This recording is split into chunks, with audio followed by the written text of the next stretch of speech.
Hello, and welcome back to Surviving Your First Week in Project Zomboid, a much requested series where I walk you through how I typically structure and play out my first week of Project Zomboid. Last episode, we covered our first looting run and came away with 2 generators, a ton of food, a couple guns, and more melee weapons. Today, we'll focus on obtaining a generator magazine by hitting up one of the more popular POIs in Rosewood, as well as briefly covering vehicles. Alright, let's hop in. We'll start the day off by putting on some better clothing and adding padding using ripped sheets. This will give us a bit more protection.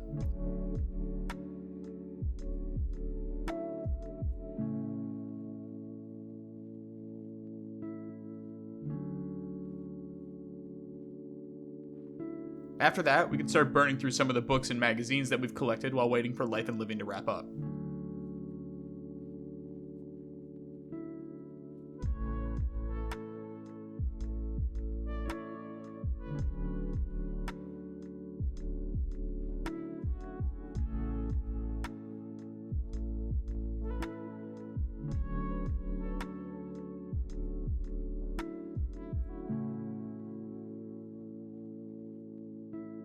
Today we're going to focus on hitting up the school in Rosewood. It's a small walk away, but it's one of the best places to loot early on. There's food, tools, and there's a library absolutely loaded with skilling books and magazines that we're going to take full advantage of. Before we go, let's take out some of the zombies hanging around outside. We're still trying to avoid the larger groups right now, but as long as you can separate them into smaller groups, you'll be safe.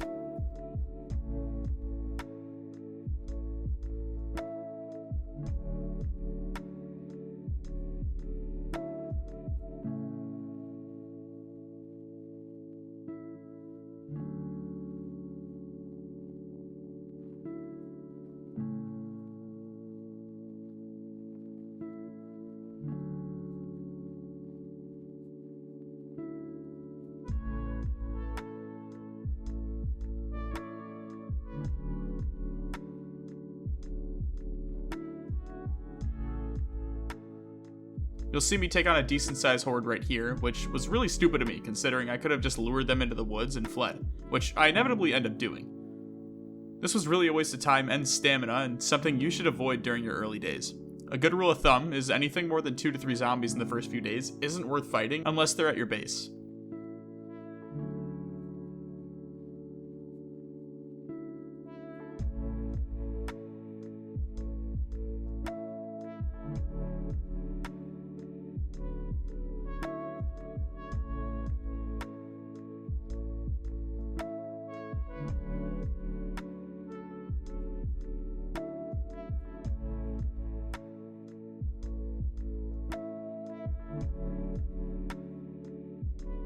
Fighting the stragglers is always a good way to work on leveling your short blunt skill until you feel confident to take more on.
Along the way to the school, I like to stop and loot the houses to look for any hidden gems or tools.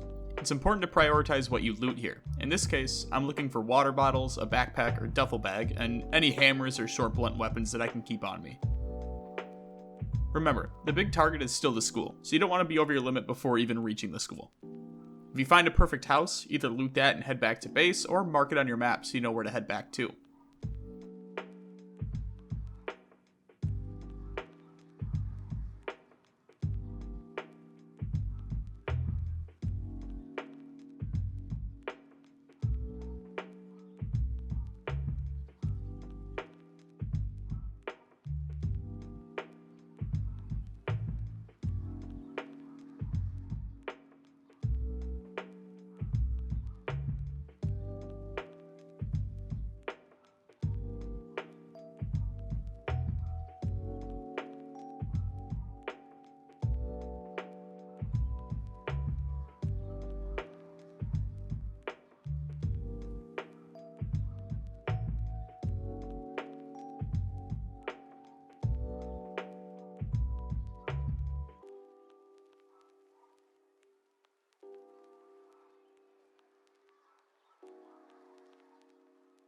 Or, if you're lucky like me, you'll stumble onto a house with a parked car in front.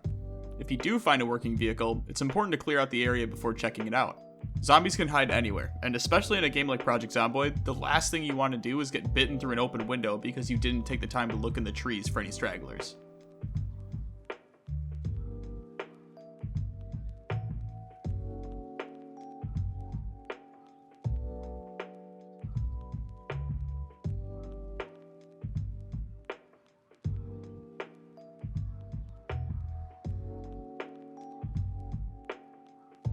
Now that we're in the house, I'm going to spend some time looting and looking for a key to the car. Keys can spawn on zombies, in the house, on the ground, or in the glove box of the car. Some cars also don't have keys that spawn in for them. If that's the case, you'll need to hotwire the car, which is a different story for another time. If you took the burglar occupation, you'll actually be able to hotwire the cars without grinding any skills or meeting any of the skill requirements.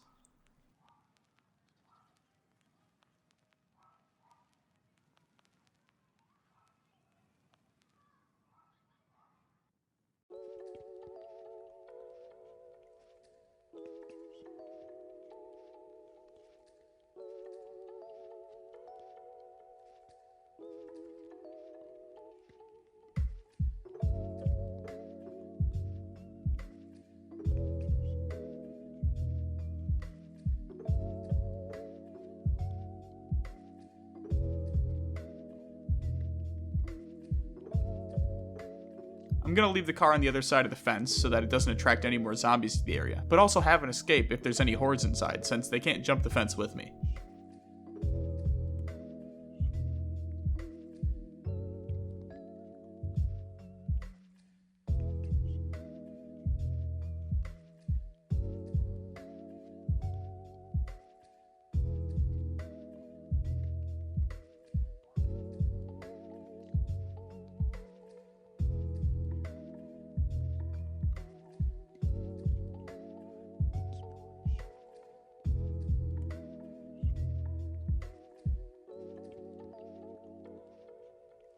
One thing I like to do in the school is take some time to loot the lockers. There's a pretty good chance for some backpacks to spawn, which we could use at this point.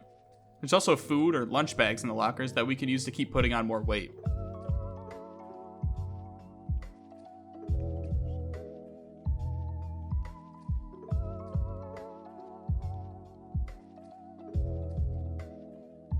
Another benefit to using short weapons is that you can equip items in your offhand, like a second backpack for example, that you can use to carry more things.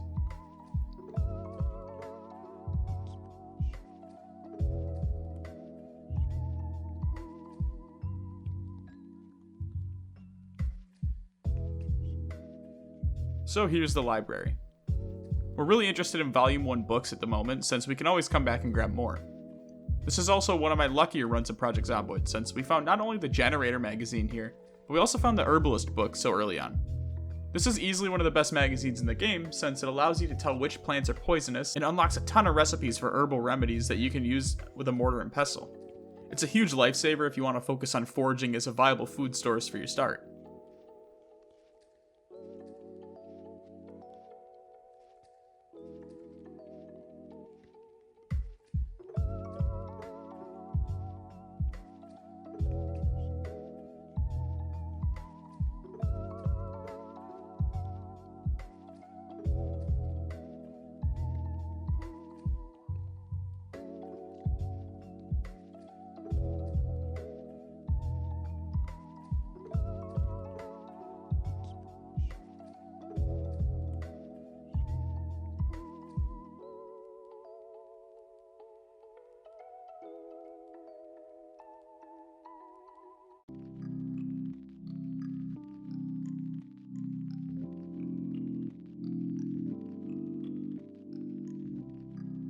Now that we've wrapped up our primary focus, we can turn our attention to the rest of the school.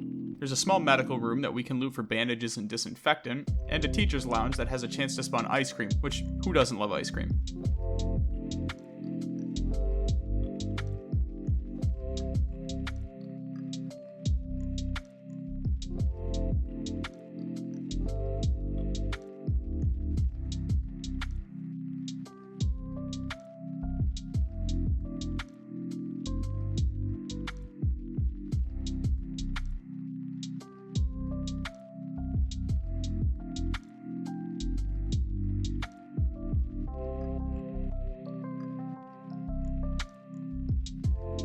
I'm going to check out the rest of the classrooms just to see if there's anything hidden in the desk, but we're pretty much wrapped up here.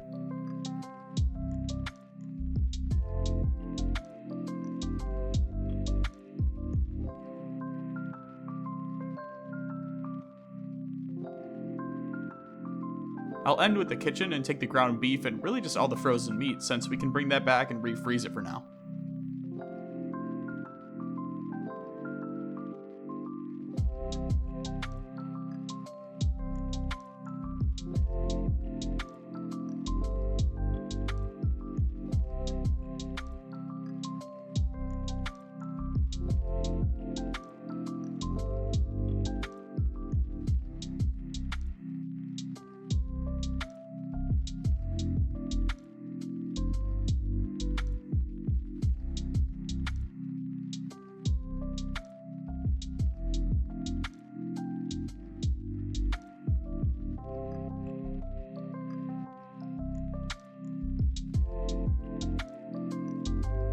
Well, we're gonna miss life and living at the 5 p.m. marker, but this is one of those days where the trade-off is worth missing 2 shows. Now we have the entire map at our disposal if we want to head out. It's at this point where, if you're not super keen on Rosewood, you can head out and hit up the other cities like West Point, Riverside, or Muldra. Personally, I like to hang around Rosewood a little bit longer since there's still so much to do here, so we'll stay for now.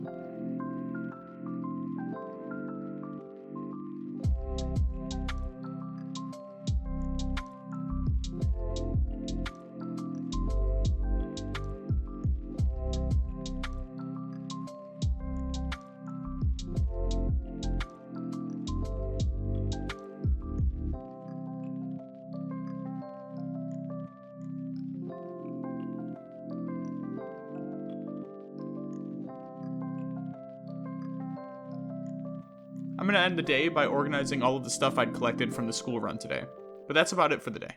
As a recap, we started with nothing and in one day found several more days worth of food, 2 best magazines in the game, how to use generators, and the herbalist, got a ton of books to set us up for skill grinding, 2 backpacks, a ton of medical supplies, and a car in near perfect condition. Thank you all for watching, and I'll catch you next time, where we'll hit up a few more POIs to secure our food and fuel for the long term.